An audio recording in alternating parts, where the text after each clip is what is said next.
Il y avait que Messi pour faire ça, hein. Le mec, il est dans un autre monde. Pendant que le PSG gagne la Ligue des Champions, tout le monde est au courant, tout le monde est sur les Champs-Élysées. Lui, je sais même pas s'il est au courant. Lui, il joue au football et il te met une pichenette. Ah ouais les gars, pichenette. Encore une masterclass de Messi ce soir. Donc là, comme vous voyez, la balle elle arrive, il contrôle, il se met comme d'habitude la spéciale. Eh Messi, franchement, il a mis combien de pichenettes dans sa carrière?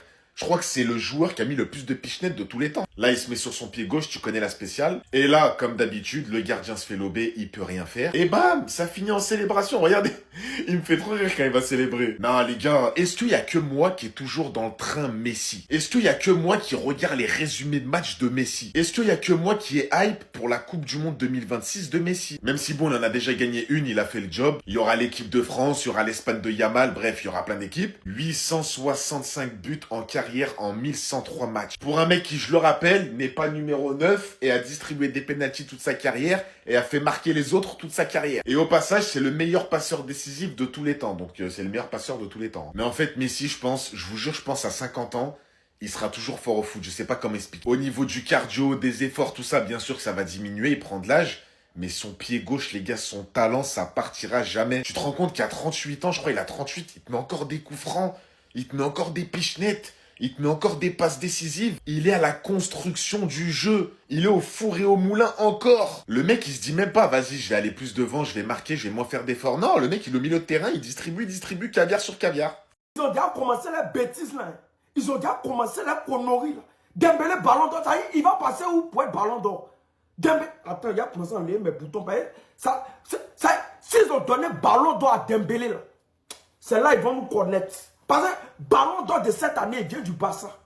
Golden Boy, il vient du Barça. Donc, les deux trophées là, ne vous amusez même pas ensemble. Il ne faut même pas essayer de s'amuser. Ballon d'or, c'est barcelonais. Golden Boy, c'est barcelonais. Donc, vos bêtises, ils vont dire non, que Désiré Doué, Golden Boy. Quoi? Il n'y a pas de Golden Boy pour Désiré Doué. Golden Boy vient du Barça. On a Koubassi, on a qui encore? On a plein. Ballon d'or, c'est soit Lamine, soit Rafinha, ou bien qui? C'est entre les deux.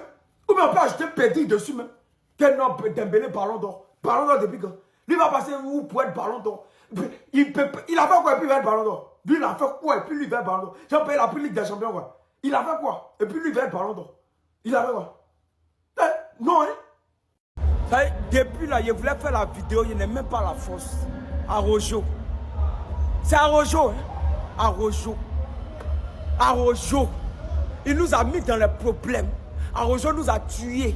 Arojo nous a créé des problèmes. C'est à cause d'Arojo. Ça là, c'était nous contre Paris. On a gagné Paris. Ils ont laissé. Arojo a fait jusqu'à Inter passer 5-0. Paris va gagner Inter 5-0. Tout ça à cause d'Arojo. C'est Arojo. Donnez-moi visa, il y a le trouver Arojo. À Barcelone, il y a lui. Arojo. Arojo est méchant. Arojo c'est un gangster. Arojo c'est un gangster. Arojo c'est un truand. Arojo c'est un criminel. Arojo. Voilà Arojo. Arojo nous a mis dans les problèmes. Le soir là, ça allait être nous en train de soulever la Ligue des Champions, mais à cause d'Arojo. Arojo. Je ne sais même pas ce qu'il a dit. Je sais pas comment expliquer, hein, mais cette photo, elle a trop un flot de ballon d'or en fait. Putain, mais je voulais que ce soit Yamal, moi. Je voulais que ce soit Yamal. Mais au bout d'un moment, on peut pas nier. Certes, chacun ses goûts. Il y a des sensibilités différentes. Il y a des supporters différents. Mais il y a une seule chose qui doit regrouper tous les fans de foot, les gars, je le dirai toujours, c'est l'objectivité. Parce que là, j'ai vu des commentaires et j'ai vu des avis, c'est pas normal. Dire que Ousmane Dembélé ne mérite pas le ballon d'or, c'est mentir. Tu veux qu'il fasse quoi de plus, en fait? Non, mais la vérité, les gars. Même quand tu regardes la saison des joueurs autour, tu veux qu'il fasse quoi de plus? Le mec, il gagne la Ligue 1, il gagne le triplé avec le PSG, il gagne la Ligue des Champions, la première Ligue des Champions de l'histoire du PSG. Statistiquement, c'est la meilleure saison de sa carrière. Collectivement, c'est la meilleure saison de sa carrière. Alors, même moi, les gars, Yamal m'a plus impressionné. Il y en a énormément dans cette logique-là. Yamal m'a plus impressionné devant la télé.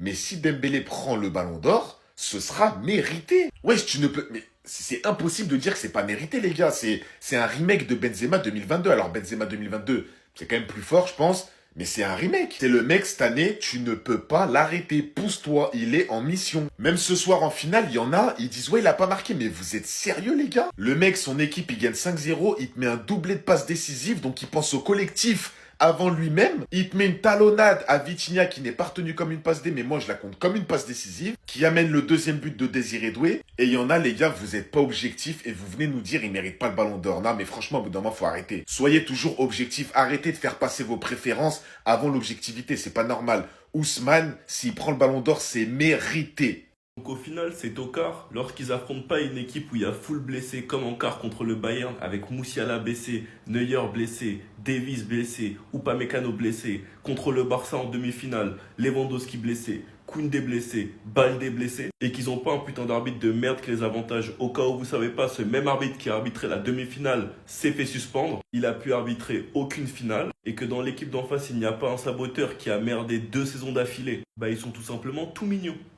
Tout gentil, tout mignon. 5-0.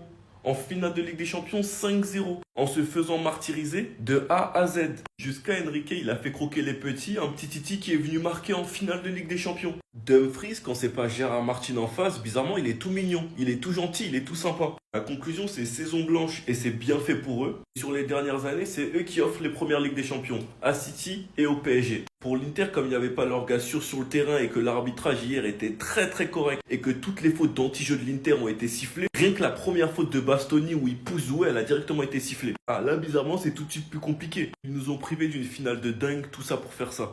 5-0 saison blanche, c'est bien fait. Sinon, vous les gars, vous en pensez quoi? Ramon sur sa personne, on s'ennuie. Bon les gars, voici notre nouveau gardien. C'est le premier transfert des mercato. C'est-à-dire on commence déjà par le gardien. Le gardien est le meilleur gardien du monde actuellement. Il n'y a pas de débat. Ter Stegen, je ferme mes yeux, j'ouvre, tu n'es plus là. Faut même pas m'énerver même. Je ferme mes yeux, Marc-André. Je ferme mes yeux, j'ouvre, tu n'es plus là. On n'a pas besoin de toi. Nous là, on va aller étape par étape. Premier transfert, déjà, on n'a plus de gardien.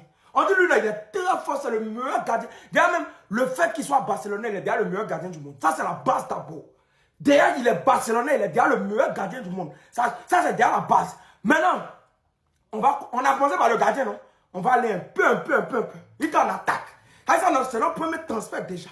Joan Garcia, mais c'est quoi? En tout cas, on dit il est très fort. On dit il n'encaisse pas. Il n'encaisse pas. Déjà que notre défense est déjà bonne. Imaginez un gardien qui n'encaisse pas. Donc lui là, il n'encaisse. Donc où vous allez passer pour marquer là? Vous allez nous dire ça. Vous allez nous montrer comment vous allez faire pour marquer. Puis on dit lui là, il est plongeon, il est bon. Réflexe, il est bon. On dit partout, il est bon. Bon les gars, je veux rien savoir. Hakimi, c'est devenu le meilleur joueur marocain de l'histoire, les frères. Il n'y a plus de débat. Le mec a gagné 2 Ligues des Champions. Je ne sais pas si vous réalisez. Alors, ok, la première, il n'était pas hyper impliqué. Mais cette Ligue des Champions qui gagne, les frères. Alors, autant, je vais pas vous mentir, les gars, j'étais pas forcément pour le PSG dans cette Ligue des Champions. Mais ce que fait Hakimi, mais vraiment, faut s'asseoir et respecter, les gars. Il n'y a rien à dire. Le mec, il marque en demi-finale contre Arsenal. Il provoque un penalty en demi-finale aussi contre Arsenal.